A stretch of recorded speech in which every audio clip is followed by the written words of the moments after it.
We need to talk about the business of video games, the absolute financial tightrope the developers are walking on right now, and why the CEO of the company that literally makes Monopoly is telling the gaming industry that it is fundamentally playing the game wrong.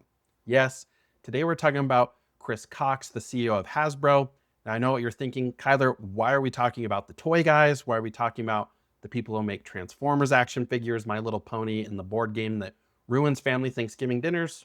Well, my friends, Hasbro is quietly becoming an absolute juggernaut in the video game space. They own Wizards of the Coast, they hold the keys to Dungeons and Dragons, which means they reap the massive rewards of Baldur's Gate 3.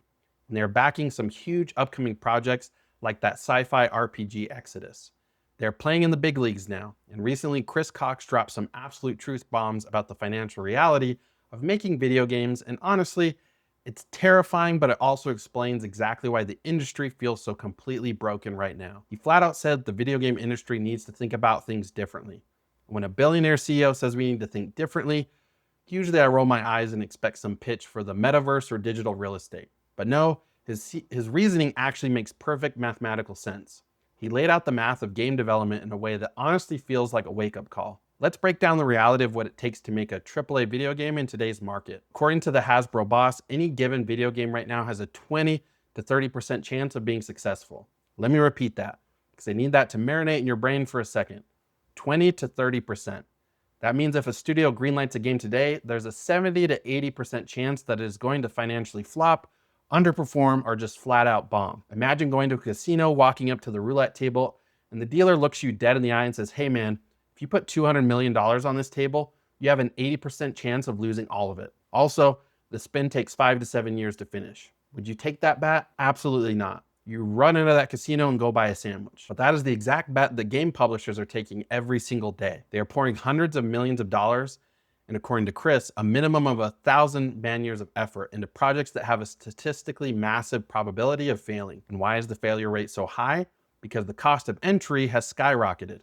We all know that game development has gotten more expensive, but the inflation inside the gaming industry is vastly outpacing the actual growth of the gaming audience. Look, the gaming market is growing. More people are playing games now than ever before, but it's not growing by leaps and bounds anymore. It's not doubling every year like it was in the golden era. Everybody already has a console or a PC. The market has stabilized, but the cost to make these games, it is out of control. You've got studios spending 4, 5, sometimes 6 years making a game.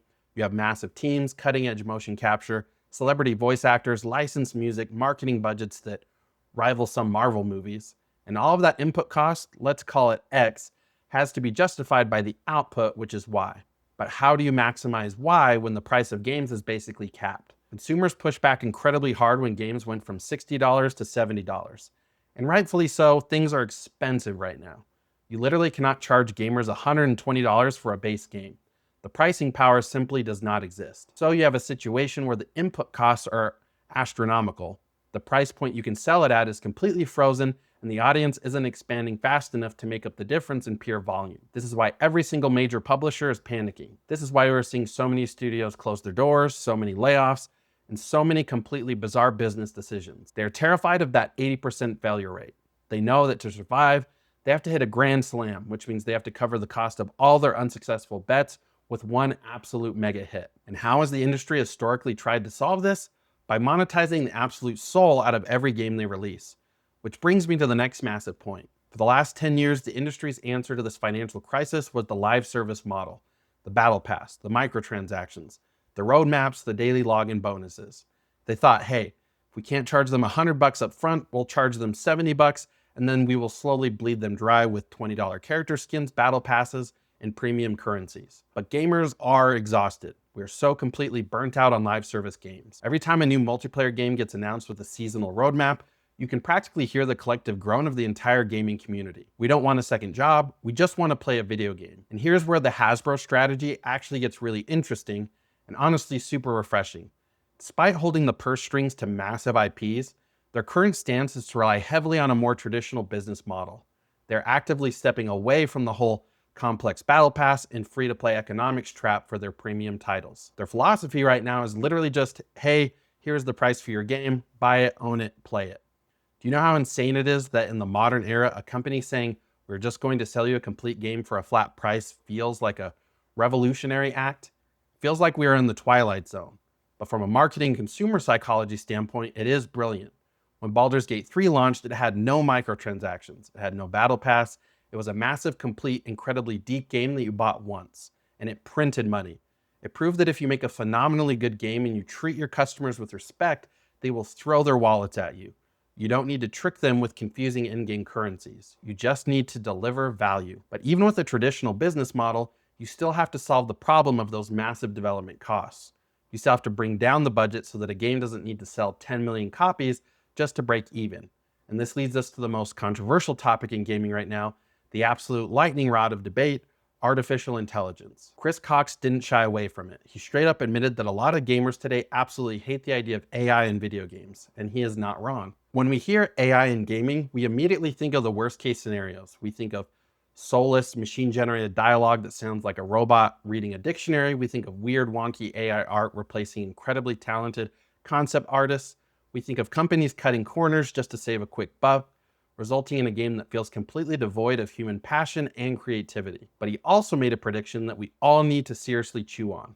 He believes that eventually someone in the industry is going to figure out how to use AI in a way that is actually high quality. Someone is going to figure out how to use it to make games genuinely better, more dynamic, and more fun, while simultaneously solving the crisis of skyrocketing development costs. And as much as people want to plug their ears and scream, he is probably right. Look, I'm not defending the lazy use of AI, but if we want massive sprawling RPGs with hundreds of hours of content, we don't want the developers to have to work 100-hour crunch weeks sleeping under their desks and sacrificing their physical and mental health to individually hand place every single tree and rock in a virtual forest. Then the tools of development have to evolve. What if AI isn't used to replace the writer, but is instead used to make the NPCs in the town actually remember your specific actions? What if it's used to generate completely unique, unscripted side quests based on your playstyle? What if it's used purely on the back end, optimizing code, streamlining the animation process, and cutting the busy work so that the actual human artists and directors can focus purely on the creative vision? If a studio can figure out how to leverage AI to cut that 1,000 man-years of effort down to 500 man-years without sacrificing the soul of the game, that completely changes the math. Suddenly that 20% chance of success isn't so terrifying because the initial bet isn't $200 million anymore. It's a sustainable business model. And whoever cracks that code first, whoever figures out how to integrate AI invisibly so that the player only experiences a richer, deeper game without smelling the robotic fingerprints all over it, is going to dominate the next decade of gaming. So we find ourselves at a massive crossroads in the gaming industry. On one side, we have the old guard still stubbornly trying to force incredibly bloated, outrageously expensive live service games down our throats, hoping to snag a whale who will buy every single cosmetic in the item shop to offset their ballooning budgets. On the other side, we have an industry that is slowly waking up. We have executives who are looking at the math, realizing that the current trajectory is a brick wall, and saying, we have to stop. We have to think about this differently. We need more games with traditional pricing. We need to normalize games that are a tightly paced 15 to 20 hours long instead of bloated, padded out 80-hour collectathons just designed to keep your engagement metrics up. We need developers to be able to take risks again. If every game costs the GDP of a small island nation to produce, no one is going to take a creative risk. They're only going to make safe, homogenized, focused test sequels. We only get the weird, wonderful, boundary-pushing games when the financial risk is actually manageable. As a consumer, as a gamer, and as just someone who observes the marketing business of this wild industry, I actually feel a weird sense of optimism hearing executives talk like this. Admitting there's a problem is the first step to fixing it. Acknowledging that the budgets are too high, the success rates are too low, and the battle pass model is exhausted is exactly what needs to happen. The next 5 years are going to be a bumpy ride. We're going to see a lot of shifts. We're going to see a lot of studios experimenting with new tools, new pricing structures, and new ways to deliver games. Some of it is going to be amazing, and some of it is going to be an absolute disaster. But the era of blindly throwing $250 million at a live service shooter and praying it becomes the next Fortnite is coming to an end.